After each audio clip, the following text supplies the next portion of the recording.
প্রিয় দর্শক, আপনাদের স্বাগত জানাই বিশেষ এই লাইভ পর্বে। দেখতে পাচ্ছেন আমাদের সাথে রয়েছেন বীর মুক্তিযোদ্ধা তাজুল ইমাম। তাজুল ইমাম ভাই, আপনাকে স্বাগত জানাই। ধন্যবাদ, কৃতজ্ঞতা আমাদেরকে সময় দেওয়ার জন্য। ধন্যবাদ। আমিও কৃতজ্ঞতা জানাচ্ছি তোমাকে।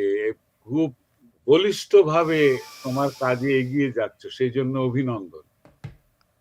তাজুল ইমাম ভাই, আপনার পক্ষ থেকে শুভেচ্ছা বার্তা বা প্রশংসা অবশ্যই ইতিবাচক এবং শেখার অনেক কিছু থাকে।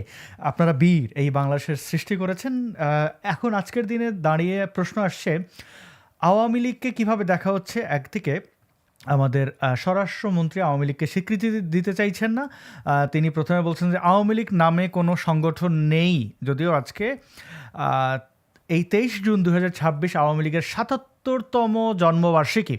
আওয়ামী লীগ নামক এই সংগঠনটি বঙ্গবন্ধুর হাত ধরে এই বাংলাদেশের জন্ম দিয়েছে। তো সেই আওয়ামী লীগ নামে কোনো সংগঠন তিনি নেই বলছেন। আবার অপরদিকে বলছেন যে আওয়ামী লীগের অপতৎপরতা রুখতেই সেনা মোতায়েন। আমরা দেখতে পাচ্ছি আসলেই সেনা মোতায়েন হয়েছে। যে দলটি বাংলাদেশের সৃষ্টি করলো, যেই দলের ডাকে আপনারা মুক্তিযুদ্ধ করলেন, সেই দলকে নাশকতাকারী হিসেবে দেখানো হচ্ছে। বলছে নাশকতার সংখ্যায় ঢাকাসহ 6 জেলায় সেনা মোতায়েনের নির্দেশ। এবং অপরদিকে সেনা অফিসার যে রয়েছে ওয়াকার, তার লেবাস দেখলে তো বোঝাই যাচ্ছে যে তাদের ভাবসাব কী। তো এই যে একটা অবস্থা বাংলাদেশের, এই নির্মম বাস্তবতায় আপনার মতামত কি? আওয়ামী লীগকে নিষিদ্ধ করার জন্য উঠে পড়ে লেগেছে এবং কতটা জরুরি আওয়ামী লীগকে নিষিদ্ধ করা? বাংলাদেশে কেই বা কি দেখছেন আপনি? হ্যাঁ, প্রতিদিনের খবরই তো পাই। আওয়ামী লীগকে সংসদে নিষিদ্ধ বলে ঘোষণা দেওয়া হয়েছে, কিন্তু এই জুলাই হুজ্জতের পর থেকেই বা তার একটু আগে থেকেই এই দেশ বিরোধী, বাংলাদেশ বিরোধী, মুক্তিযুদ্ধ বিরোধী শক্তিগুলো যে একত্রিত হয়েছে, মোর্চা করেছে, ঐক্যবদ্ধভাবে তারা এক্সিকিউট করেছে একটা ষড়যন্ত্রে, সেটা তো স্পষ্ট হয়ে গেছে। এখন ওদের সবচেয়ে বড় ভয়, ওরা তো এটাকে বিপ্লব বলছে, এটাকে গণজোয়ার আন্দোলন ইত্যাদি নানা রকম প্রশংসা বাক্যে করেছে, কিন্তু এটা তো উদ্গত নয়। এটা ঢাকা শহর বা বাংলাদেশের বড় আরো ২-৪টা শহরের ভেতরে কিছু ষড়যন্ত্রী সেনাবাহিনীর প্রত্যক্ষ এবং পরোক্ষ যোগ সাজসে একটা সরকারের, নির্বাচিত সরকারের পতন ঘটিয়েছে হুজ্জতের মাধ্যমে, গোলমালের মাধ্যমে, জ্বালাও পোড়ানোর মাধ্যমে। এটা জন উদ্গত নয়, এটা মাটি থেকে উঠে আসেনি। যেভাবে আওয়ামী লীগ গ্রামে গঞ্জে আওয়ামী লীগের নেতাদের গত ৭৭ বছর ধরে এই দলটা গড়ে উঠেছে মাটি থেকে, মানুষ থেকে, সেইভাবে কিন্তু এই হুজ্জতকারীরা, ষড়যন্ত্রকারীরা উঠে আসেন। ও তাদের এখন আওয়ামী লীগকে পতন ঘটিয়েছে আওয়ামী লীগ সরকারের, সেই সঙ্গে সঙ্গে আওয়ামী লীগের যাবতীয় অ্যাচিভমেন্ট যেগুলো আছে, শেখ হাসিনা সরকারের যে উন্নয়নমূলক কাজ, রাষ্ট্র পরিচালনার যে কাজ, আন্তর্জাতিক সম্পর্ক বিন্যাসের যে কাজ তিনি করেছেন, সেটাকে পুরোপুরি ধ্বংস করে দিয়ে they want to start from scratch. Fine, ভালো কথা, তোমরা একদম সব মুছে দিয়ে নতুন করে শুরু করবে। এই সব মুছতে গিয়ে ওরা আওয়ামী লীগ নামের দল বা স্বাধীনতা, মহান স্বাধীনতা আন্দোলনের সমর্থক যারা, যারা সম্মান পোষণ করেন, মুক্তিযোদ্ধা যারা এখনো বেঁচে আছেন, অশীতিপর বৃদ্ধ যারা, 70 ঊর্ধ্ব সবাই, এই বৃদ্ধদেরকে অবদমিত করা, তাদেরকে হেনস্থা করা, অসম্মান করা, এই সবকিছুর ভেতর দিয়ে একটাই ন্যারেশন ওরা তৈরি করতে চাচ্ছে যে ৭১ ভুল ছিল। হ্যাঁ, আগে একটু গলা কেশে পরিষ্কার না করে চাপা চাপা কথা বলতো, এখন স্পষ্ট করেই বলছে যে পাকিস্তান বাংলাদেশ ভাই, বাঙালি ভাই ভাই, এবং আমাদেরকে নাকি বিভেদ সৃষ্টি করেছে ভারত। এবং এই স্বরাষ্ট্রমন্ত্রী নয়, আরেক কে যেন সে বক্তব্য দিল, ওই যে ওর নাম কি, আরে স্বরাষ্ট্রমন্ত্রী তো নয়, পররাষ্ট্রমন্ত্রী বা কিছু হবেন, তিনি বললেন যে বাংলাদেশে যে গণহত্যা হয়েছে ৭১-এ, যে ধর্ষণ হয়েছে, এগুলো নাকি ভারতীয় সেনাবাহিনী আর মুক্তিযোদ্ধারা করেছে। মানে আমরা আমাদের মা বোনদেরকে ধর্ষণ করেছি, আর ভারতীয় সেনাবাহিনী মিলে সব গণহত্যা করেছে, এবং তারপরে দেশ স্বাধীন হয়ে গেছে। তো এই যে ন্যারেশন গুলো দিচ্ছে, ওরা জেনে শুনেই তো দিচ্ছে, ওরা এমন কিছু কচি বয়সী না। আর তাছাড়া কচি বয়স হলে ওরা ইতিহাস জানে, ওরা এটাও জানে ওদের ফর্মুলা, যে ক্রমাগত একটা মিথ্যা বলতে থাকলে কিছু মানুষের মাথায় ওটা পার্মানেন্টলি ঢুকে যাবে, সেই চেষ্টাই ওরা করছে। আজকে আওয়ামী লীগকে কেন ধ্বংস করতে হচ্ছে? নিষিদ্ধ করাই তো যথেষ্ট ছিল। কোন রাজনৈতিক কর্মকাণ্ড, কোন সভা করতে পারবে না, দ্যাটস ইট। একটা দল এমনিতেই তো বন্ধ হয়ে গেল। এবার ঘরে ঘরে গিয়ে কারা আওয়ামী লীগ করতো, কারা ছাত্রলীগ করতো, কারা সমর্থন করতো, এইসব মানুষদেরকে যে ধরে ধরে এনে বিচার বহির্ভূত ভাবে জেল জুলুম এবং মামলা, এবং এই মামলার পেছনে, মামলা উড্র করতে গেলে এদেরকে সর্বশান্ত হয়ে যাচ্ছে, এরা টাকা দিতে দিতে, জমি জমা বিক্রি করে, বাড়ি বিক্রি করে টাকা দিচ্ছে। এই যে অন্যায়, এবং এটার পূর্ণ সহযোগিতা দিচ্ছে সেনাবাহিনী এবং পুলিশ। পুলিশকে পুরস্কৃত করা হচ্ছে, যদি তোমরা এই আওয়ামী কর্মীদেরকে ধরে মারধর করতে পারো বা মেরেই ফেলো। সবকিছুই এখন আইনসম্মত হয়ে গেছে, মানে রাষ্ট্রের সম্মতি আছে সেগুলোতে। এটা কেন করতে হচ্ছে? আওয়ামী লীগকে কেন ধ্বংস করে দিতে হবে? তার কারণ হচ্ছে ওরা আজ করতে পারছে যে ওদের তো জনসংযোগ নেই, মাটিতে শিকড় নেই, প্রথমেই বলেছি। এইবারে আওয়ামী লীগের শিকড় তো আছে, হ্যাঁ, সেই শিকড় থেকে জেগে উঠছে মানুষ, এবং এরা দেশের রাষ্ট্রীয় ক্ষমতা দখল করার পরে যে স্বচ্ছন্দ ছিল জনজীবনে, যে আর্থিক সচ্ছলতা ছিল, সবকিছু বিঘ্নিত হয়েছে। আন্তর্জাতিক ক্ষেত্রে এরা ব্যবসার লস করেছে, সম্পর্ক নষ্ট হয়েছে, প্রতিবেশীর সঙ্গে শত্রুতা হয়েছে, চারদিকে কাঁটাতারের বেড়া দিয়ে ঘিরে ফেলছে। মানুষের এখন আর প্রাণ ভয়ে পালিয়ে যাওয়ারও কোনো পথ নেই। কোণঠাসা করে ফেলে এইভাবে মানুষকে মানে ধ্বংস করে দেওয়ার যে চক্রান্ত হচ্ছে, এটা হচ্ছে মানুষ যদি জেগে উঠে, তাহলে তাদের ক্ষমতা, তাদের এই স্থাপত্য, স্থাপনা, এগুলো থাকবে না। এটা যতখানি ধ্বংস করা যায় তাহলে ততই নিরাপদ। এটাই হচ্ছে ফর্মুলা। জি, অনেক ধন্যবাদ তাজুল ইমাম ভাই। আপনার মাইক্রোফোনটা যদি কানেক্ট করতেন, একটু নয়েজ আসছে, আমি কেন যেন জানি না। আপনি আগে যে মাইক্রোফোনটা ইউজ করতেন ওটা যদি কানেক্ট করা যায়। আর এর মধ্যে আমি দেখিয়ে রাখি দর্শকদের, এবং দর্শকদের অনুরোধ করব, প্রিয় দর্শক, আপনারা এই লাইভটি শেয়ার করতে পারেন। আমরা জানি যে আর ৪৫ মিনিট পর আর্জেন্টিনা ভার্সেস অস্ট্রিয়া খেলবে ফুটবল, আমরা অবশ্যই দেখব। তবে এই লাইভটি শেয়ার করে আরও দর্শকদের কাছে যদি পৌঁছে দেন, আমি কয়েকটি বিষয় দেখাতে চাই। তাজুল ইমাম ভাইয়ের কাছে জানতে চাইব সেনাবাহিনীর অবস্থান কি। ৬ জেলায় সেনাবাহিনী নিয়োগ করতে হচ্ছে, এটা কি কোনো যুদ্ধ পরিস্থিতি চলছে? সাধারণ মানুষদের এখন না নির্বাচিত সরকার, এখন তো মব ইউনুসের সরকার নেই, তো কেন সেনাবাহিনী মোতায়েন করতে হচ্ছে? কেন এইভাবে আওয়ামী লীগকে নিয়ে বিবৃতি দিচ্ছে সালাউদ্দিন, যে কিনা একটা সময় নিজেও, মানে তার ভূমিকাটা কি বাংলাদেশের, বা এরকম প্রতিহিংসা রাজনীতির ফলাফল কি আসবে, সেটি আমরা একটু বোঝার চেষ্টা করব। প্রিয় দর্শক, যেন অডিও কোয়ালিটি আরও ভালো হয়, এই জন্য তাজুল ইমাম ভাইকে মাইক্রোফোনটি কানেক্ট করতে বললাম। তো তাজুল ইমাম ভাই শুধু বীর মুক্তিযোদ্ধাই নন, তিনি এই যুগে এসে, জি তাজুল ইমাম ভাই, জি ঠিক আছে, টেক ইউর টাইম। তো তাজুল ইমাম ভাই অনেক স্মার্ট, তিনি আধুনিক প্রযুক্তির ব্যবহার ঠিকঠাক মতো করতে পারেন, শুধু রণাঙ্গনে অস্ত্রই ধরেন নাই, এখন ডিজিটাল অস্ত্র তিনি বেশ পটু, আমি বলবো।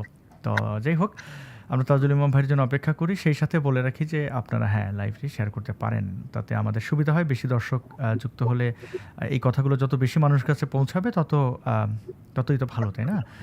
তো তাজুল ইমাম ভাই, আপনাকে কষ্ট দেওয়ার জন্য দুঃখিত। না, না, কিন্তু শেষ আমি যেটা জয়েন করেছি আমার যে মাইক্রোফোন এই যে এটা, হ্যাঁ? জি, জি। রোড মাইক্রোফোন ভালোই ইউএসবি মাইক্রোফোন। এবারে এটাকে আ সেটিংস এ ঢুকে জি। ঢুকতে হবে। অ্যা mike, microphone, built-in microphone, audio device, virtual, default, iMic না এগুলো তো সব আমাকে এই কানেক্টিভিটি দেখাচ্ছে না কেন? আ হা, হা, হা। আম যাবো। রোড আপনি পাবেন ওখানে। পাওয়ার কথা না তাই তো? জি, জি। দেখছি তাহলে আমি কি হ্যাঁ, আচ্ছা এটা তো অফ হয়ে যায়। ডিফল্ট মাইক্রোফোন সেটআপ built-in সেটআপটা কোথায় পাবো? হেল্প, উম চ্যাট, মাইক্রোফোনের পাশে একটা অ্যারো চিহ্ন আছে। ওই অ্যারো চিহ্নতে ক্লিক করলে আপনি সবগুলো লিস্ট পাবেন। অডিও, ডিফল্ট না দেখতে পাচ্ছি না। এই মাইক্রোফোনকে করছে না, রিকগনাইজ করছে না।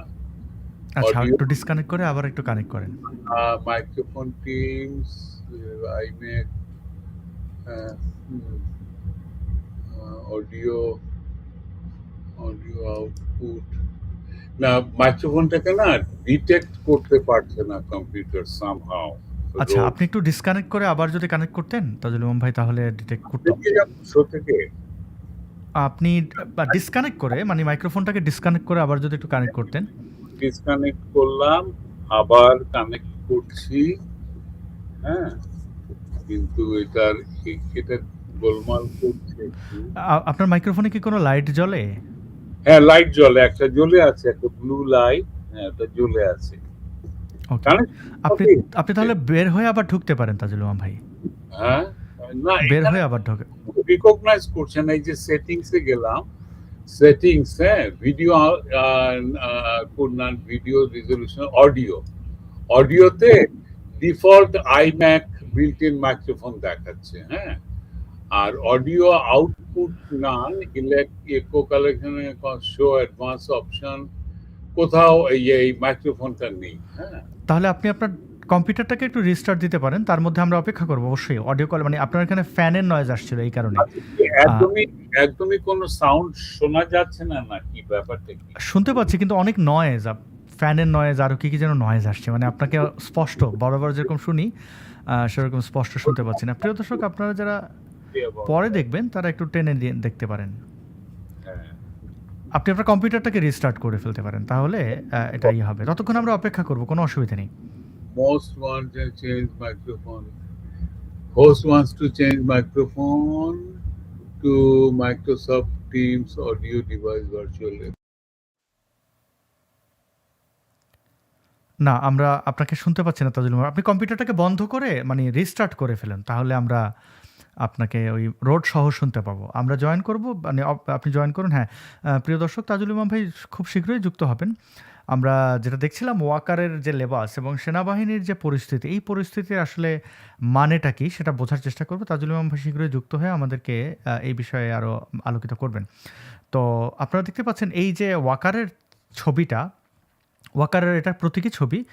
সেনাপ্রধানের দাড়ির স্টাইল তো দেখতে পাচ্ছেন। এখানে কি মনে হচ্ছে যে জামাতি পুরো ছাপ এবং এই যে জামাতি ছাপ ওয়াকার তো তার আসলে ভূমিকা কি? তার ভূমিকা তো দেখতে পাচ্ছি সারা দেশে অঘোষিতভাবে যুদ্ধ ঘোষণা করে দিয়েছে। সাধারণ মানুষকে মিলিটারি দ্বারা নিয়ন্ত্রণ করছে। এইবার আওয়ামী লীগের আমলে যেভাবে মিলিটারি আমরা দেখেছি জুলাই আগস্টে, সেই জুলাই আগস্টের মিলিটারির তেমন মানে সেই প্রভাব মানে তখন ছিল খারাপ মিলিটারি, এখন হচ্ছে ভালো মিলিটারি। এই যে আমরা ডাবল স্ট্যান্ডার্ড, আমাদের স্বার্থে থাকলে সব ভালো, আর স্বার্থের বিরুদ্ধে গেলে সবই মোটামুটি খারাপ। তো এই জায়গা থেকে আমাদের বের হওয়া উচিত কিনা এবং বিএনপির রাজনীতি অতীতের মতো হয়েছে কিনা আপনারা কি মনে করেন যে প্রতিপক্ষকে ধ্বংস করা, প্রতিপক্ষকে আক্রমণ করা এটাই যেন বিএনপির প্রধানতম কাজ এবং তারই ধারাবাহিকতা দেখতে পাচ্ছেন যে আওয়ামী লীগ নামে কোনো সংগঠন নেই বাংলাদেশে। ইউনূস এটির আওয়ামী লীগের কার্যক্রম নিষিদ্ধ করেছে এবং বিএনপি এসে লিয়াজুর সরকার অর্থাৎ ইউনূসের যে বর্বরতা সেটি যে কন্টিনিউটি আমরা এই বিএনপির আমলে দেখতে পাচ্ছি।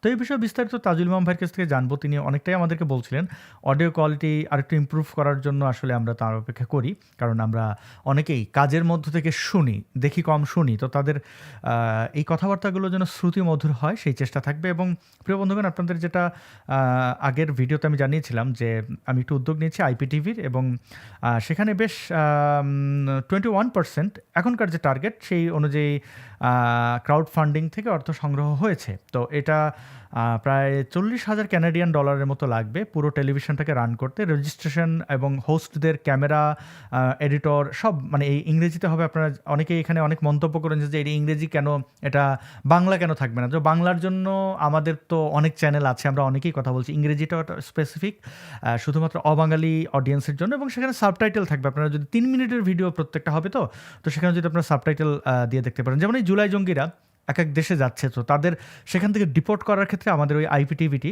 হবে একটা বড় শক্তি। আইপিটিভির একটি নাম হবে, নামটি এখনও এই রেজিস্ট্রেশনের টাকাটা উঠে গেলে $7,000 লাগে রেজিস্ট্রেশন হতে। তো সেখানে 1,000-এর মতো উঠেছে, $1,300। তো এই টাকাটা উঠে গেলে তখন আমরা রেজিস্টার করে ফেলবো একটা নির্দিষ্ট ছোট নাম। এরপরে আমরা ইউটিউব চ্যানেল এবং ওই অনুযায়ী ওয়েবসাইট, তো এটা পুরোটাই আপনাদের উপর নির্ভর করবে। এই জন্য যে আসলেই আমরা কোনো ব্যক্তি বা প্রতিষ্ঠানের উপরে দায়বদ্ধ থাকতে চাই না, জনগণের প্রতি দায়বদ্ধ থাকতে চাই। যেখান থেকে যতটুকু পারেন কন্ট্রিবিউট করবেন। এবং এই ভিডিওর নিচে লিঙ্ক দেওয়া রয়েছে, এবং এই বিষয়ে আমি একটু বিস্তারিত একটি ভিডিও করেছিলাম, আপনারা অনেকেই হয়তো এটি দেখেছেন।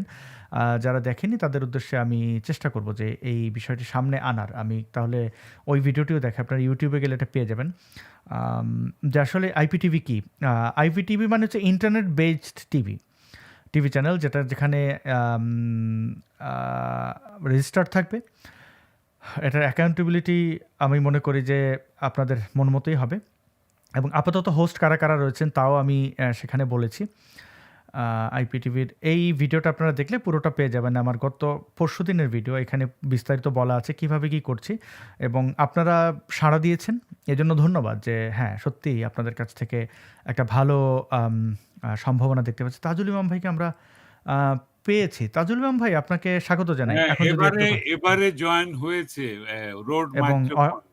অসাধারণ অডিও। আমি দুঃখিত, এটি ভালো শুরুতে হয়েছে, আপনাকে আচ্ছা। বলে চেক করে নিতে পারতাম। প্রিয় দর্শক, শুরুতে চেয়েছিলাম কিন্তু আমাদের টাইম নিয়ে একটু কনফিউশন তৈরি হয়েছিল। তাজুল ইমাম ভাই, যে মিলিটারি নিয়ে বলছিলাম, মিলিটারি এক প্রকার যুদ্ধ ঘোষণা করে দিয়েছে, এবং ওয়াকারের এই চেহারা তো দেখতে পাচ্ছেন, পুরো একটা জামাতি। আপনাদের নিশ্চয়ই জামাত চিনতে অসুবিধা হয় না, কারণ আপনি বীর মুক্তিযোদ্ধা। আপনারা মানে ভাত একটা টিপলেই পুরোটা দেখতে পান। তো এই জামাতি ওয়াকারের অবস্থান এবং আওয়ামী লীগকে নিষ্পেষিত করার যে অপচেষ্টা, সেটা নিয়ে আপনার মতামত শুনতে চাই। এখানে ওয়াকার সাহেবকে তো প্রথম থেকেই ফলো করছি। তিনি মিথ্যা কথা বলেছেন প্রথম দিন থেকেই। আর দ্বিতীয়ত, তিনি তার দায়িত্ব পালন করেননি। তিনি ঠিক ভাড়াটে সৈন্যের মতো ব্যবহার করেছেন। তাকে কেউ ভাড়া করেছে, তার সেই ভাড়া করা প্রভুর বা সেই শক্তির ক্রীড়নক হিসেবে তিনি সেগুলোই করেছেন। হ্যাঁ, এখন চেহারা দেখে কিন্তু আসাদ নূর, এই বয়সে আমি আর মানুষকে বিচার করি না। হ্যাঁ, কাভার ক্যান বি এনিথিং। হ্যাঁ, কাভার দেখে জাজ করা যায় না। তার এই চেহারার আগে তিনি একজন বলিষ্ঠ বৃষস্কন্ধ মিলিটারি অফিসার ছিলেন। হ্যাঁ, এখন তিনি হজ করে এসছেন, মাথার চুল বিসর্জন দিয়েছেন তীর্থে গিয়ে, এবং দাড়ি রাখা শুরু করেছেন। এটা তার ব্যক্তিগত ব্যাপার হতে পারে। এটা নিয়ে আমার কোনো মাথা ব্যথা নেই। কিন্তু আপনি তিনি কি যে কখনো কোনো কাজগুলো সামরিক করেছেন, অফিসারকে, তিনি তাজুল ইমাম প্রথম ভাই, কোনো কথা সামরিক দেশের অফিসারকে, ক্ষমতায় থাকা। জি তাজুল ইমাম ভাই, একটা প্রশ্ন তো থাকেই। আপনি কি অন্য কোনো মিলিটারিকে আমি দেখেছিলেন ধর্মীয় এরকম অনুশাসনের, ভাবে, হ্যাঁ, সামরিক জীবনে ধর্মীয় অনুশাসন মানতে বলছেন তাজুল ইমাম ভাই এই মিলিটারি অফিসার? আসাদ নূর, তোমার কথা কেটে যাচ্ছে। তোমার কথা কেটে যাচ্ছে আসাদ নূর, ভীষণ আমি ভেঙে খুবই যাচ্ছে, আমি দুঃখিত। বুঝতে পারছি না। এখন কি শুনতে পাচ্ছেন আমাকে? আমি দুঃখিত এটার জন্য। তোমার ইন্টারনেটে বোধহয় আমার কানেক্টিভিটিও এখানেই প্রবলেম। প্রবলেম হয়েছে। শুনতে পারছি, কিন্তু এটি ভেঙে যাচ্ছে। আচ্ছা, আমার জি, আপনি ধারণা কন্টিনিউ তুমি করেন। প্রশ্ন করেছো যে কোনো মিলিটারি অফিসারকে এরকম আগে দেখেছি কিনা। হ্যাঁ, হ্যাঁ, বাংলাদেশের কোনো মিলিটারি অফিসারকে মোল্লার বেশে আমি দেখিনি আগে। না, দেখিনি। তবে মোল্লা মানসিকতা, পাকিস্তান প্রেম, ভারত বিদ্বেষ, জনপ্রতিনিধিদের প্রতি অবজ্ঞা, হ্যাঁ? এগুলো কিন্তু বাংলাদেশের মিলিটারিতে ঠিক পাকিস্তানি মিলিটারিরা ঠিক যেভাবে আচরণ করে সেটার হুবহু কার্বন কপি বাংলাদেশের মিলিটারি। এবং সেটা আজকে থেকে নয়, সেটা একদম জন্মলগ্ন থেকে মিলিটারিদের মধ্যে একটা স্পেশাল, মানে তারা স্পেশাল, তারা the blue eyed son of the family Bangladesh, আর বাদ বাকি সবাই ব্লাডি সিভিলিয়ান। আমরা, that is their language, bloody civilian. যদিও তারা ব্লাডি সিভিলিয়ানদের গর্ভেই জন্মগ্রহণ করেছেন এবং ব্লাডি সিভিলিয়ানদের ট্যাক্সের টাকায় তাদের বেতন দেওয়া হয়। এখন না হয় ভাড়া খাটতে যান বাইরে, কিন্তু তাদের মৌলিক বেতন, তাদের সব ধরনের চাহিদা, তাদের ক্লাব এবং তাদের ক্লাবে বিদেশি মদের আমদানি সবকিছু বাংলাদেশের ব্লাডি সিভিলিয়ানদের, তাদের ভাষায়, ট্যাক্সের টাকায় হয়ে থাকে।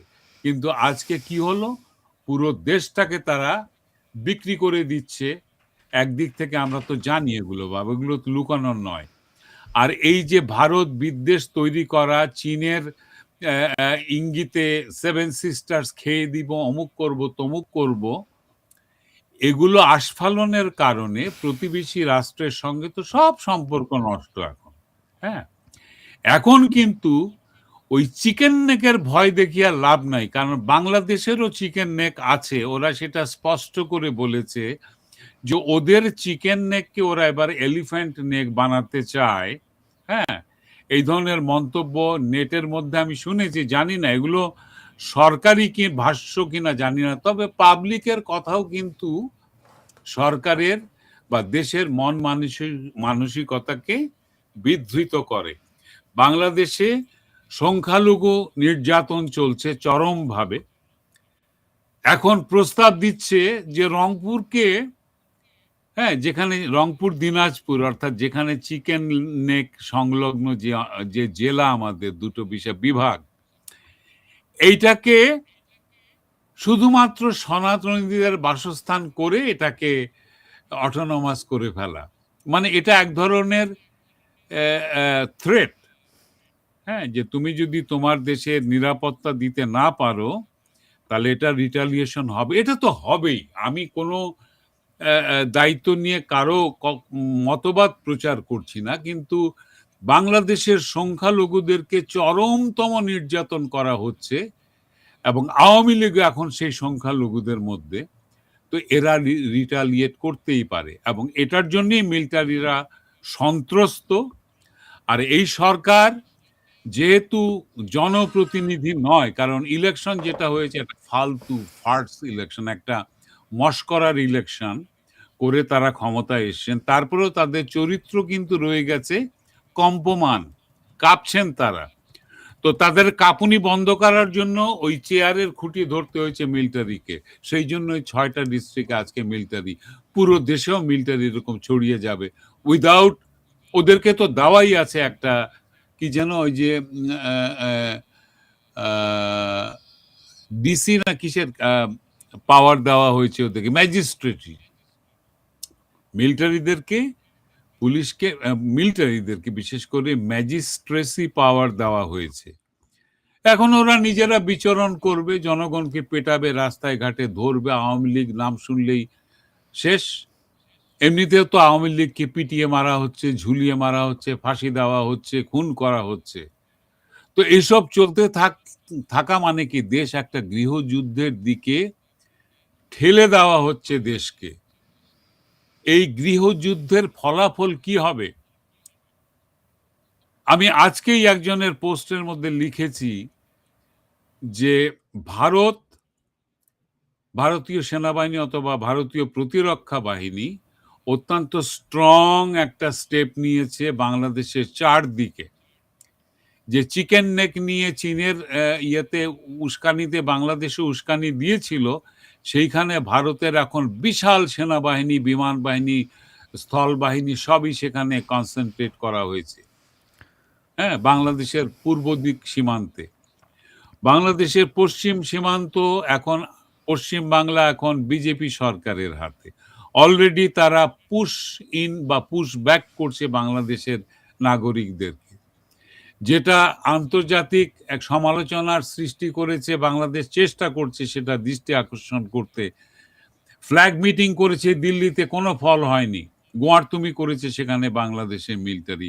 ভাই, আপনি প্রতিবেশী যে অত্যন্ত শক্তিশালী, যে একটা সুপার পাওয়ার এর মতো হয়ে উঠেছে, আপনি খামোখা পাকিস্তানি স্বার্থে অথবা চীনের স্বার্থে অথবা তুরস্কের স্বার্থে আপনি তাদের সঙ্গে ঝগড়া লাগিয়ে, পায়ে পা লাগিয়ে ঝগড়া করছেন।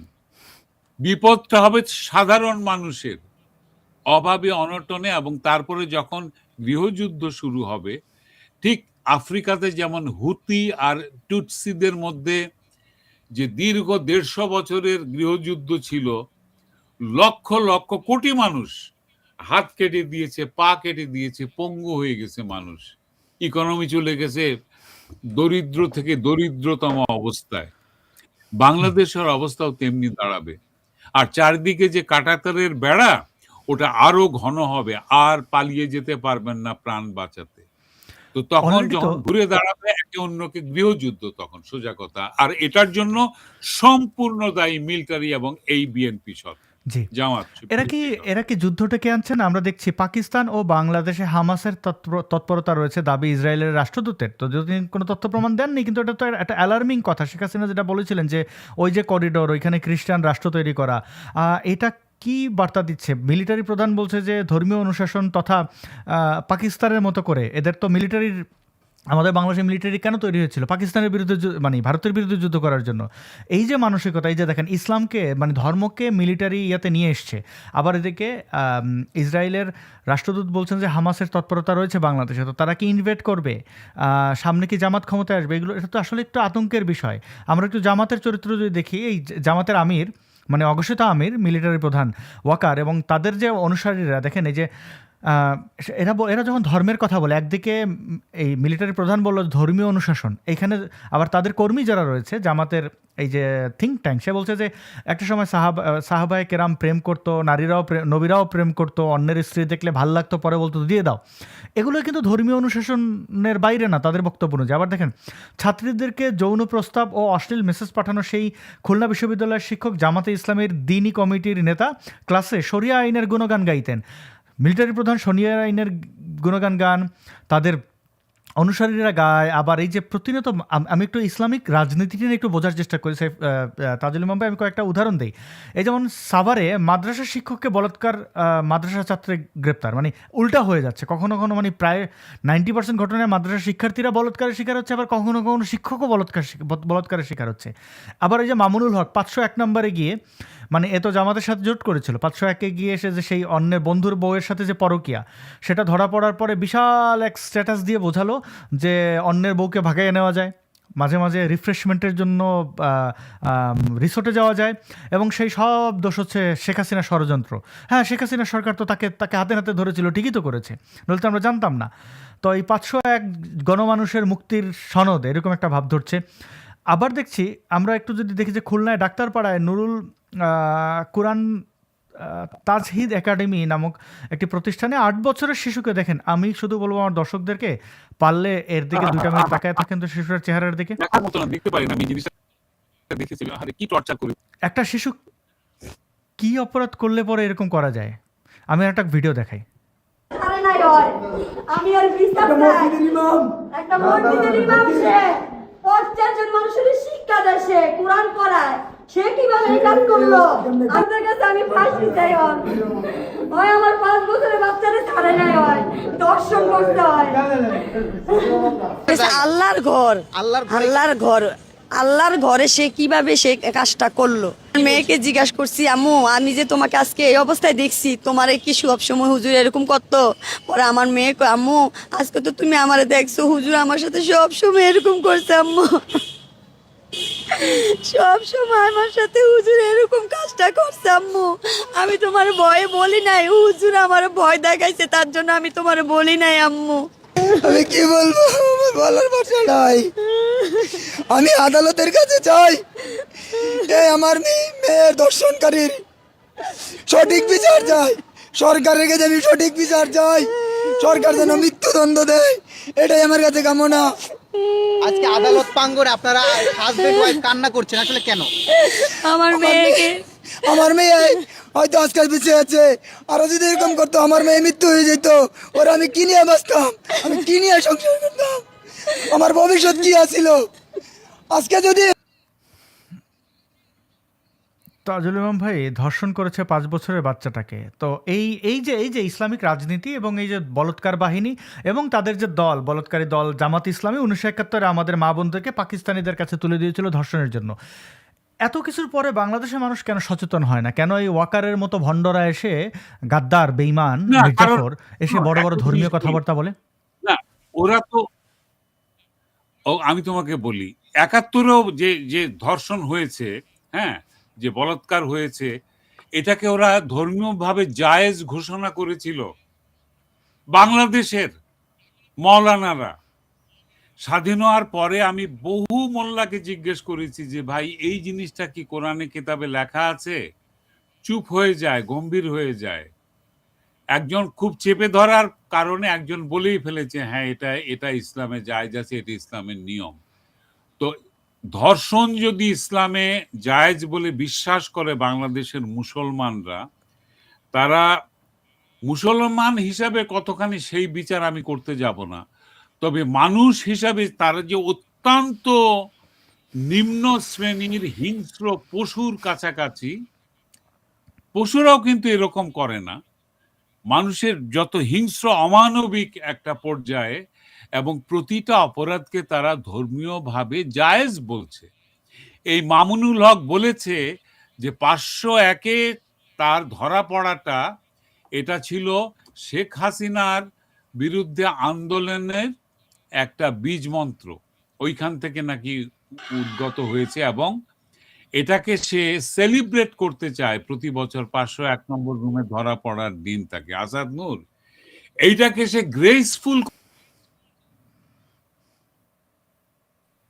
যখন ধর্ষণ, অন্যায় সবকিছুকে ফুল করে, অর্থাৎ ধর্মীয়ভাবে এটাকে তো জায়েজ বলছে, এটাকে একটা মহান কাজ বলছে, এবং বলছে যে আমাদের নবী পয়গম্বররাও এই কাজ করতেন, সাহাবারাও এই কাজ করতেন। তার মানে এখন ইউজ করার সময় এসছে যে আমি কি না, আমি কি পারবো 5 বছরে একটা মেয়েকে বা একটা নাবালককে বলাৎকার করতে, সমর্থন করতে? আমার সন্তান যদি এই অবস্থাতে পড়ে আমি কি পারবো তো সেটাকে সমর্থন করে মেনে নিতে? যদি না পারি তাহলে তো এদের ভাষায় আমি মুসলমান থাকলাম না, আমার কোনো অসুবিধা না, আমি থাকলাম না, কিন্তু আমি এই ধর্ষণ মানব না। এরা মেয়েদেরকে শিক্ষিত হতে দেয় না এই কারণেই, কারণ মেয়েরা ওদের এইসব জারি প্রথমেই ধরে ফেলবে। সেই জন্য আজকের এই কমপ্লেনটা কিন্তু কমপ্লিট করেছেন মা। ওই বাপ কিন্তু কপাল হাত চাপড়াচ্ছে আর কথা বলতে পারছে না, কিন্তু মেয়ে মার কাছে মুখ খুলেছে।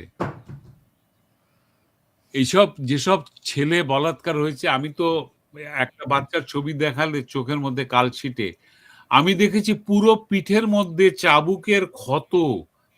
একসময় আমেরিকার কৃতদাসদেরকে এইভাবে চাবুক মারা হতো, পরে ওই ঘা শুকিয়ে পিঠের মধ্যে মানে একটা মানচিত্রের মতো দাগ হয়ে যেত চাবুকের। এই বাচ্চাগুলোকে এরা পেটায় কেন? আমি একটা কারণ খুঁজে পেয়েছি, আমি কি বলবো সেই কারণটা? নিশ্চয়ই, নিশ্চয়ই, প্লিজ। সেটা হচ্ছে যে একটা 5, 7, 8 বছরের বাচ্চাকে যদি এরকম গরু পেটানো যায়, এবং ওর বাপ মা মনে করে যে উস্তাদের কাছে মার খেলে ও বেহেশত নসিব হবে, ওর লেখাপড়ায় মহাপণ্ডিত হবে, এটা বিশ্বাস করে। কিন্তু শুধু ওই মাদ্রাসার ছাত্রের অভিভাবক নয়, স্কুল কলেজের ছাত্রের অভিভাবকরা মনে করতেন যে মাস্টার মারলে ওটা কোনো দোষের না, কিন্তু মাস্টার যে বাচ্চা একটা ছেলেকে পেটাচ্ছে, প্রথম কারণ হচ্ছে যে সে বিকৃতকামী, সে একটা বাচ্চাকে কন্ট্রোল করছে, কমপ্লিট কন্ট্রোল করার একটা মানসিক অ্যাচিভমেন্ট হচ্ছে তার, একটা যৌন তৃপ্তিও সে পাচ্ছে পিটিয়ে। শুধু যে সঙ্গম করলে যৌন তৃপ্তি তা নয়, পেটালেও একটা যৌন তৃপ্তি হয়, তা সেটা করেছে। এরকম মার খাওয়ার পরে ওই বাচ্চাটার আর কোনো পার্সোনালিটি, শৈশব, প্রতিবাদ বা নালিশ করার কোনো রকম আর শক্তি থাকে না। তখন তাকে ইচ্ছা মতো ব্যবহার করতে পারে। এবং অবশ্যই আমি এটা স্পষ্ট করে বলার দরকার নেই, আপনারা যারা শিক্ষিত জন আছেন আপনারা জানেন যে ওরা বাচ্চাদেরকে কিভাবে ব্যবহার করে। ফেনীতে সেই মেয়েটার কথা মনে আছে যে পুড়িয়ে মেরে ফেললো বোরখা নুসরাত। পরা অবস্থায়? হ্যাঁ, কি নাম ছিল তার? আমি তার নুসরাত। একটা ছবি, নুসরাতের আমি একটা ছবি এঁকেছিলাম। হ্যাঁ, ফুলের মাঝখানে, সাদা ফুলের মাঝখানে মুখখানা, একটা ফুলের মতো মেয়ে। ওকে পুড়িয়ে মেরেছে ওই মাদ্রাসার শিক্ষক, কারণ সে তার প্রস্তাবে রাজি হয়নি এবং তাকে সিরাজউদ্দৌলা ছিল। সহযোগিতা করেছে অন্যান্য ছাত্রছাত্রীরা। হ্যাঁ, এটা আমরা জানি। নুসরাতের সেই ছবিটা আঁকার পরে একজন আমার বন্ধু, তিনি অতি সম্প্রতি অতি মুসলমান হয়েছেন, আমাকে বললেন যে তুমি নুসরাতের মুখটা এভাবে খোলা রেখে এঁকেছো কেন, ওটা হিজাব দিয়ে ঢেকে দাও। আমি বললাম যে না, আমি ঢাকবো না, কারণ ও তো হিজাব পরেছিল, বোরখা পরেছিল, ওকে তো প্রাণেও বাঁচতে দেয়নি ওর হিজাব আর ওর বোরখা, বাঁচাতে পারেনি লোভীদের কাজে। ওর বোরখার আর দরকার নেই। আর ও ও ও যদি স্বর্গবাসী হয়, বেহেশত নসিব হয়, ওখানে তাকে আর বোরখা পড়তে হবে না। আর এই বোরখার কারণেই আজকে এই মেয়েটা মারা গেছে, কারণ সে স্পষ্টবাদী ছিল। তো এখন কথা হচ্ছে যে এই ধরনের অত্যাচার, বলাৎকার শুধু কি মোল্লারা করছে? মিলিটারিরাও করেছে। মনে আছে সেই ক্যান্টনমেন্ট এলাকা থেকে, কুমিল্লা ক্যান্টনমেন্ট এলাকা থেকে একটা কলেজ ছাত্রী নিখোঁজ হয়ে গেল তলায়। ওটা তো এই তদন্ত থেমে গেল, কারণ মিলিটারি সম্পৃক্ততা পাওয়া গিয়েছে। ওখানে মিলিটারিরা ছিল, সেন্ট্রি হিসাবে কাজ করছিল। তনু হত্যাকাণ্ড। হ্যাঁ, এই কদিন আগে একটা পাশের বাসার একটা ছোট্ট শিশুকে বলাৎকার করে, ধর্ষণ করে, মুন্ডু কেটে আলাদা করে মানে খুন লুকাবার চেষ্টা, এইগুলা। এবং সে জামাতের কর্মী। সে, আমি বলছি না যে জামাত ইসলাম তাদের ম্যানিফেস্টোতে এটা লেখা আছে যে তোমরা ধর্ষণ করো, কিন্তু চরিত্রটা তাদের একই এবং তারা এই ধরনের অন্যায়কে সমর্থন করে। ওরা করেছে, ৭১-এ করেছে, গত ৫০ বছর ধরে ওরা করে আসছে। এখন ওরা ঠিক মাদ্রাসা ছাত্রকে যেভাবে পিটিয়ে তার পার্সোনালিটি নষ্ট করে দিয়ে তাকে একটা কৃতদাসের মতো তৈরি করে, জামাত ইসলাম পুরো জাতিকে পিটিয়ে, অত্যাচার করে, ধর্ষণ করে এবং হত্যা করে, ভয় দেখিয়ে এই কৃতদাস বানাবে। তৈরি থাকেন, আপনাদের সবাইকে কৃতদাসের মানসিকতা নিয়ে থাকতে হবে।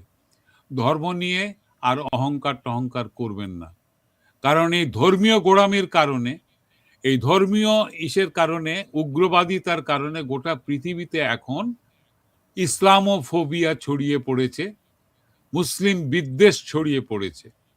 পথে ঘাটে রাস্তা বন্ধ করে প্রদর্শনী, নামাজ বন্ধ করে দিয়েছে লোকে। আমি দেখেছি অস্ট্রেলিয়াতে না নিউজিল্যান্ডে জনগণ এবং পুলিশ ঠেলে নামাজ থেকে লোকজনকে অস্ট্রেলিয়াতে, সরিয়ে দিচ্ছে রাস্তা জাপানে। থেকে।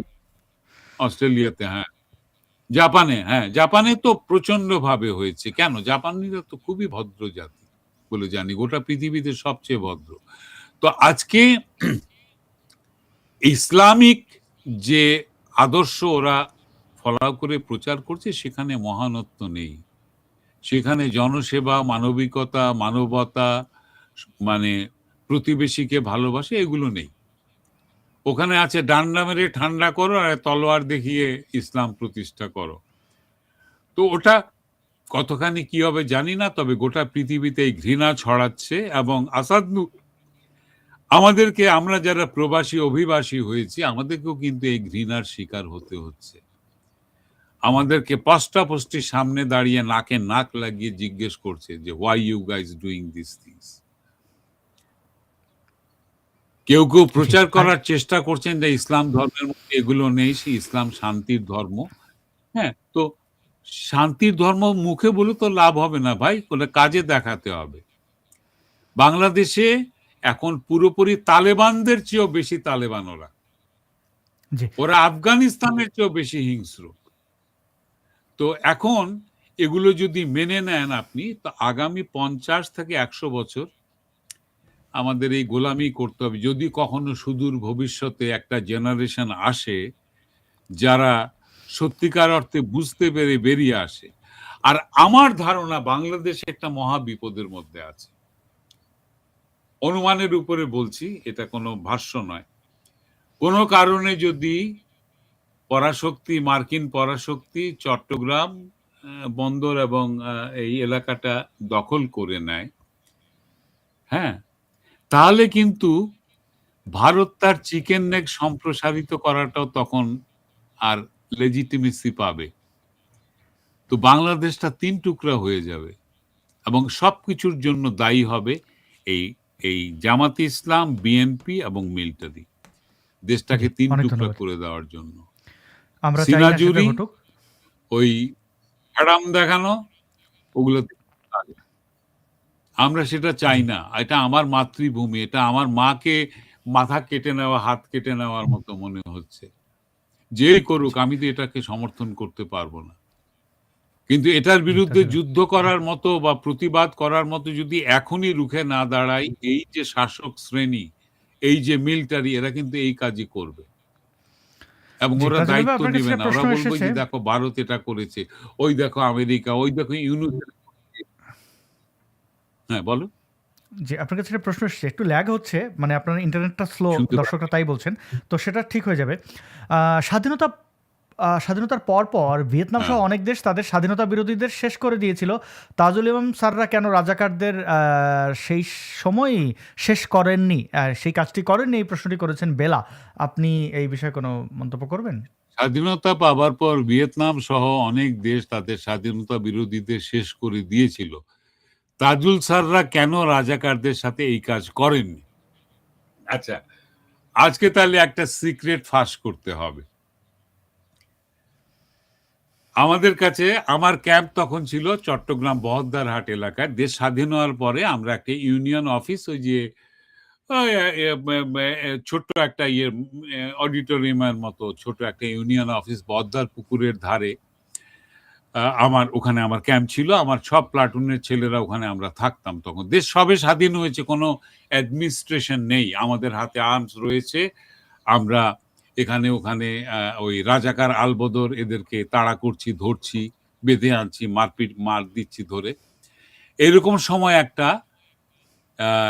নোটিফিকেশন এলো, ওরাল নোটিফিকেশন, যদিও এটা লিখিত নয়, ওরাল নোটিফিকেশন, যে লিস্ট তৈরি রাখো, হ্যাঁ, একযোগে এলাকার যতগুলো আলবদর আর রাজাকার আছে, ডেঞ্জারাস যেগুলো, এদেরকে শেষ করে দিতে হবে।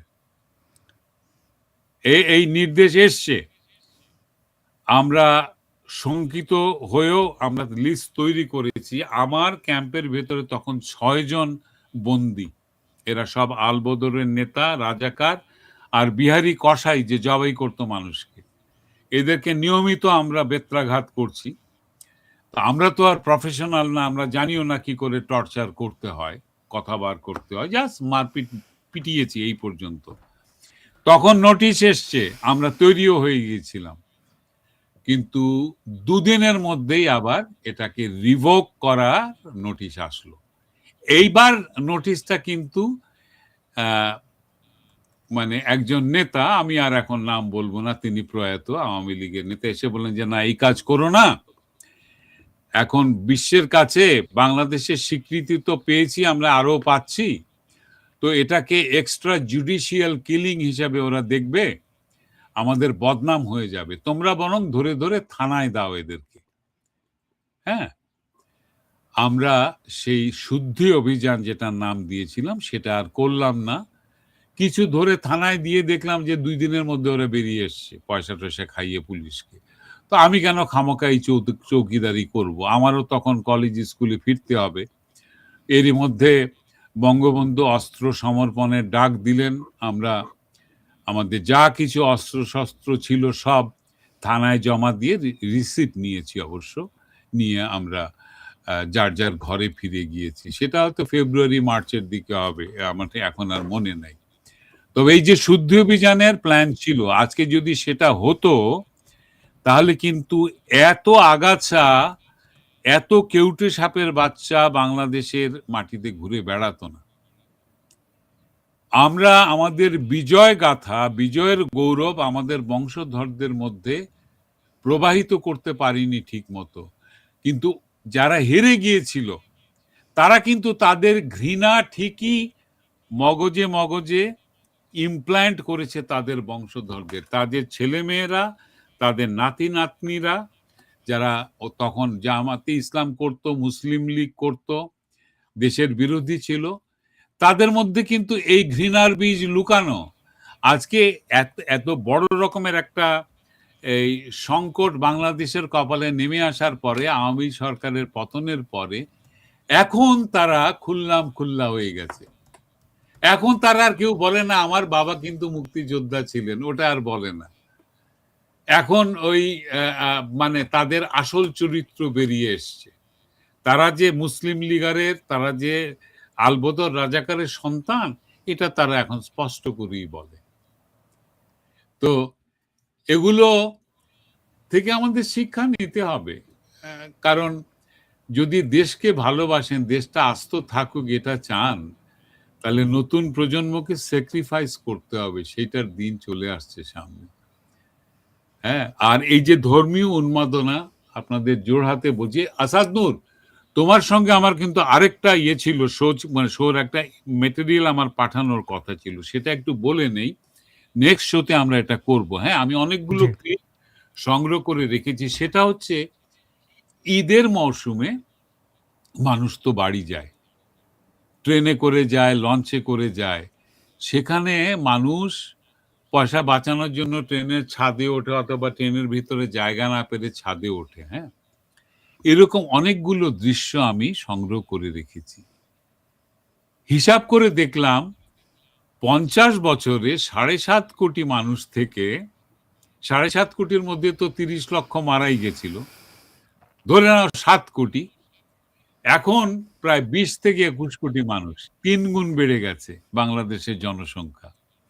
আর এই 20 কোটি মানুষ থেকে 30 বা 40 কোটি হতে কিন্তু 50 বছর লাগবে না। এই চক্রবৃদ্ধি সুদ যেভাবে টাকা বেড়ে যায়, জনসংখ্যার বিস্ফোরণ হবে, না পাওয়া মানুষদের একটা বিরাট ভিড় হবে, দারিদ্র বেড়ে যাবে, মানুষ নরখাদকের মতো হয়ে উঠবে, যেটা এখনই হয়েছে। নিজের সন্তানকে বিক্রি করে দিবে, যেটা আফগানিস্তানে হচ্ছে, খেতে না পেয়ে। হ্যাঁ, তারপরে সামাজিক সব ধরনের অপরাধ প্রবণতা বেড়ে যাবে, একজন আরেকজনকে খেয়ে ফেলতে চাইবে, মেরে ফেলতে চাইবে, ডাকাত হয়ে উঠবে। হ্যাঁ, বাংলাদেশের মায়েদের কাছে আমার একটা অনুরোধ, আপনারাই পারবেন জনসংখ্যার একটু নিয়ন্ত্রণ করতে। পুরুষ সম্ভোগ করে তার তৃপ্তি পায়, কিন্তু আপনাকে তো 9 মাস 9.5 মাস সেই বাচ্চাটাকে ধারণ করতে হয়, আপনার শরীরে পুষ্টি নাই, আপনার বুকে স্তন নাই, তারপরেও বাচ্চাটাকে আঁকড়ে পড়ে থাকেন। যখন 4-5টা বাচ্চা হয়, একদিন সকালবেলা হাজবেন্ড আর ফিরে আসে না বাড়িতে, সে পালিয়েছে, সে আরেকজনের সঙ্গে ঘর করছে। আপনারা সন্তান উৎপাদন, সন্তানের জন্মদান দয়া করে নিয়ন্ত্রণ করুন। মোল্লাদের কথা শুনবেন না। মোল্লারা বলে সংখ্যার দিক দিয়ে মুসলমান যত বাড়বে তত মুসলিম বিজয় হবে, সেটা ভুল কথা। চরিত্রবান, বীর, এরকম নেতৃত্ব যদি হয়, এরকম মানুষ যদি আসে, তাহলে একাই কিন্তু 100 জনের চেয়ে বেশি। চরিত্রহীন, দুশ্চরিত্র, ডাকাত, খুনে, লোভী, ষড়যন্ত্রকারী, এরকম মুসলমানের সংখ্যা বাড়লে পৃথিবীতে কোথাও মুসলমানদের ইজ্জত সম্মান তো বাড়বেই না, গ্রহণযোগ্যতাও চলে যাবে। দেশটাকে বাঁচানোর জন্য জনসংখ্যা নিয়ন্ত্রিত হতে হবে। আপনারা মায়েরাই পারবেন সেটা করতে। পুরুষের জি, অনেক ব্যভিচারকে ধন্যবাদ। প্রশ্রয় দেবেন না। জি, এইটা অনেক অনুরোধ চমৎকার একটি আজকের এই শোতে। অনেক অনেক চমৎকার একটি বার্তা দিলেন তাজুল ইমাম ভাই। আপনাকে অসংখ্য ধন্যবাদ। প্রিয় দর্শক, আমাদের শেষ করতে হচ্ছে। ওয়ার্ল্ড কাপ নিয়েও অনেকে চিন্তিত। একটা জিনিস দেখাই, দুটো প্রশ্ন আছে, একটু দেখাই যে আইপিটিভির আপডেট জানাবেন। আইপিটিভির আপডেট জানাচ্ছি। আইপিটিভির এটা আপনাদের কন্ট্রিবিউশনের উপর ডিপেন্ড করবে কত দ্রুত ইয়ে করা যায়। আর হরিদাসকে নিয়ে যে তার যে মূর্তি ব্যবসা, রাম মূর্তি বানিয়ে যে ব্যবসা করছিল, দেখুন সে কিন্তু এখানে দোয়া পড়ছে। তো একজন হিন্দু ধর্মাবলম্বী কীভাবে মোনাজাত করে সেটা একটি প্রশ্ন রাখলাম। আর আইপিটিভির আপডেট হচ্ছে যে এখানে এইটুকুই, আপনারা কন্ট্রিবিউট করতে পারেন। সেই কন্ট্রিবিউট করার লিঙ্ক আমি আপনাদের দিতে পারি, এবং এটা খুব দ্রুত কানাডায় রেজিস্টার করার চেষ্টা হচ্ছে। এই যে কিউআর কোড, এটিতে আপনারা ফোন থেকে স্ক্যান করলে আইপিটিভির ইয়েটার এমনি তো ভিডিও এটা আছে, এটা দেখে নিতে পারেন। এবং সর্বশেষ আমরা এই ভিডিওটি দেখি। মেসির ব্যাপারে একজন মোল্লা মন্তব্য করেছেন, আমরা একটু শুনি এটা শুনে শেষ করি।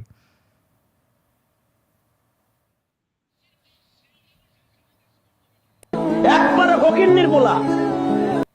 মেসির বাপ সিলভারের কারখানায় কাজ করতো বেটা, একবারে ফকিন্নির পোলা। মেসির চোখে সমস্যা, 14 বছর পর্যন্ত পাওয়ার চশমা ব্যবহার করছে। ইতিহাস জানো? চশমা কেনবে সেটা হচ্ছিল না। বার্সেলোনায় যখন ও গেছে, ওটা বিক্রি হয়েছে বাংলাদেশে মাত্র 22,000 টাকায়। মেসির বাপ সিলভারের জি, এগুলো হচ্ছে মোল্লা মুর্শিদের অবস্থান। আর কি বলবো নতুন করে? তাজুল ইমাম ভাই, আপনার কোনো শেষ বক্তব্য থাকলে 1-2 লাইনে যদি আমাদেরকে বলতেন। আজাদ নূর, কানেকশনটা খুব দুর্বল, কথাগুলো ভেঙে যাচ্ছে। তুমি একটু কথাগুলো তোমার মুখে রিপিট করো তো শুনি কি বললো। অবশ্য বেয়াদবি করবে, বেয়াদবি করাটাই তো ওদের এক্সপার্টিজ। জি, অনেক ধন্যবাদ তাজুল ইমাম ভাই আমাদেরকে সময় দেওয়ার জন্য। আমি জানি ইন্টারনেটে একটু প্রবলেম, এটা আপনার দিক থেকে হতে একজন পারে, আমার দিক থেকে মানুষকে, হতে পারে। হ্যালো শুনতে পাচ্ছ? হ্যালো, আপনি আমাকে পরে শুনতে Connection পাচ্ছেন loss. অথবা আমি আপনাকে পরে শুনতে পাচ্ছি। প্রিয় দর্শক, আপনাদের ধন্যবাদ সাথে থাকার জন্য। তাজুল ইমাম ভাইয়ের সাথে ফোনে কথা বলে নেব, একটু ইন্টারনেটে প্রবলেম করছে। আপনারা অনেক ভালো থাকবেন, খেলা উপভোগ করুন।